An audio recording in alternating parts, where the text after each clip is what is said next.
இந்த டிரான்ஸ்பாரம் வெடிச்சு current pass ஆகி எல்லாம் பொருள் எல்லாம் சேதமாயிடுச்சு.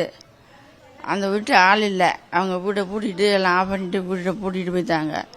அதனால் அவங்க வீட்டில் எல்லாம் டிவி, சோபா, தையல் மிஷினு எல்லாம் எரிஞ்சு அந்த ஒரு புலவரே இதாகிடுச்சு. அப்படியே ஒரே புகை, இங்கே வரைக்கும் ஒரே புகை. இங்கே மோட்ரு இருந்துச்சு, ஆகி போயிடுச்சு. எங்கள் வீட்டில் டியூப் லைட்டு போயிடுச்சு, செட்டா பாக்ஸ் போயிடுச்சு. மேலேருந்து நெருப்பு எரிஞ்சு விழுது தொப்பு தொப்புன்னு.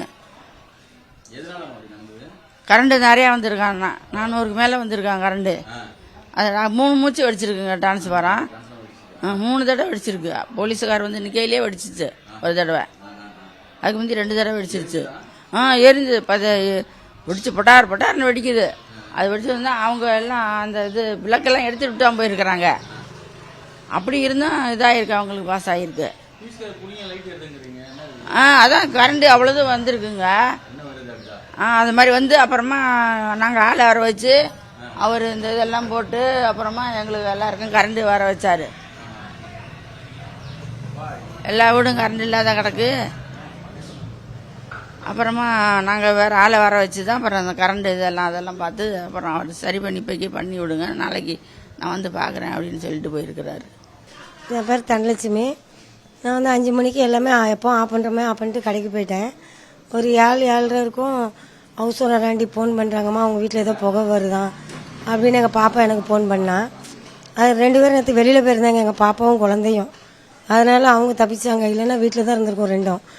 நான் போயிருக்கேன், எதுவுமே இல்லை, எல்லாமே ஆஃப் பண்ணி வச்சுட்டு தானம்மா வந்திருக்கேன்னா, நீ டக்குன்னு சாவி எடுத்துகிட்டு வீட்டுக்கு போமா, ரொம்ப புகையாக வருதான் அப்படின்னு அவள் ஃபோன் பண்ணான். சரி, என் பையனோட ஃப்ரெண்டுங்கெல்லாம் சாவி வாங்கிட்டு அவனுங்க வந்தானுங்க. இங்கே அதுக்குள்ளே ஃபோன் பண்ணி அம்மா சோபா எரியுதான் சீக்கிரமாக போமா அப்படின்னா, நான் வர்றதுக்குள்ளே ஃபயர் சர்வீஸ் வந்துருந்துச்சு, போலீஸ்லாம் அங்கே நின்றுட்டு இருந்தாங்க. கொடுத்துனக்காரங்க எல்லாமே அவன் பூட்டை ஒடிச்சு அவங்கெல்லாம் தண்ணி ஊற்றி அணைச்சிட்டு இருக்காங்க. அவன் பார்த்தா உள்ளுக்கு போகவே முடியாது, அவ்வளோ போக. நீங்கள் வேணா போய் பாருங்கள், அது டிவி எல்லாம் எரிஞ்சு ஒய்ஃபை கனெக்ஷன் மட்டும் தான் இருந்தது. டிவி எல்லாமே நான் உருவி போட்டு தான் போயிருந்தேன். சோபா எல்லாமே எரிஞ்சு, மிஷின் மேலே இருந்தது எல்லாம் எரிஞ்சிட்டு. எனக்கு தெரியாது, நாங்கள் இல்லை, அந்த டிரான்ஸ்பாரத்துலேருந்து வெடிச்சிருக்குது. இது எங்கள் மேலேயும் எதுவும் மிஸ்டேக் இல்லை, அங்கே வெடிச்சிருக்குது ஓவர்லோட் ஆகி. இங்கே இந்த இதெல்லாம் வெடிச்சிருக்கும் போல. இந்த அம்மா கிட்ட கேளுங்க, அவங்களுக்கு தெரியும். எல்லார் வீட்லேயும் வெடிச்சிருக்கு லைட்டு இதெல்லாம். அவங்க வந்து உடனே மெயின் ஆஃப் பண்ணியிருக்காங்க போல் இருக்கு, அவங்கவுங்க வீட்டில் இருந்தது. எங்கள் வீட்டில் ஆள் இல்லைன்னு தெரியாது. நான் எப்போவுமே 5 மணிக்கு போனால் 10 மணிக்கு தான் வீட்டுக்கு வருவோம் கடைக்கு போயிட்டு. அது வந்து இது எரிஞ்சு புகை வரும் தான் பக்கத்து வீட்டில் இருக்கவங்க ஏதோ வெடிக்கிற மாதிரி சவுண்ட் கேட்கு, நாத்தம் வருது, கீழோடி பார்த்தா புகையாக வருதுன்னு இருக்காங்க. அந்த பொண்ணு வந்து தான் எல்லாத்துக்கும் ஃபோன் பண்ணியிருக்கா, ஃபயர் சர்வீஸ் எல்லாத்துக்கும் சொல்லிட்டு பூட்டை உடைச்சிடலாம். உடைச்சி நாங்கள் புதுசாக தான் வந்திருக்கோம் அந்த வீட்டுக்கு, இப்போ 20 நாள் தான் ஆகுது. அதனால் அவங்க நம்பர் யார்கிட்டையும் இல்லை அப்படின்னு சொல்லி பூட்டை உடைச்சி இவங்க எல்லாருமே சேர்ந்து அணைச்சிட்டு இருக்காங்க. இல்லை நான் வந்து இந்த பானிபூரி கடை வச்சுருக்கோம்.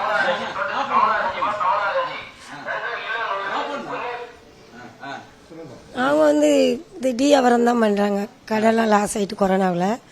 அதனால் அவங்க சும்மா டீ தான் சைக்கிளில் போட்டு போய்கிட்டு இருக்காங்க.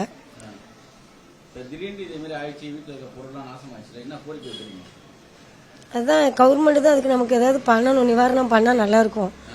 ஏன்னா டிவி பெரிய டிவி தான் அது. ஏன் பாடுறேன், எங்கே போனாலும் எல்லாத்தையும் ஆஃப் பண்ணி வச்சுட்டு தான் போவேன்.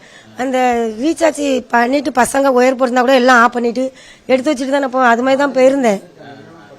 நான் அங்கே யாராவது இருந்திருந்தா, நமக்கு ஆள் இருந்தால் கூட என் பொண்ணும் பேரன் குழந்தை 2ம் தான் இருந்திருப்பாங்க வீட்டில். அது குழந்தை கை குழந்தை, எங்கள் பாப்பா மட்டும் தான் வீட்டில் இருக்கும். நேற்று அது வெளியே போயிட்டாவா, அதனால அவங்க தப்பிச்சது பெரிய செயல். நேற்று நான் வந்து வரும்போது பார்த்தா ஒரே உள்ளே போக முடியல என்னால் வீட்டுக்குள்ளே.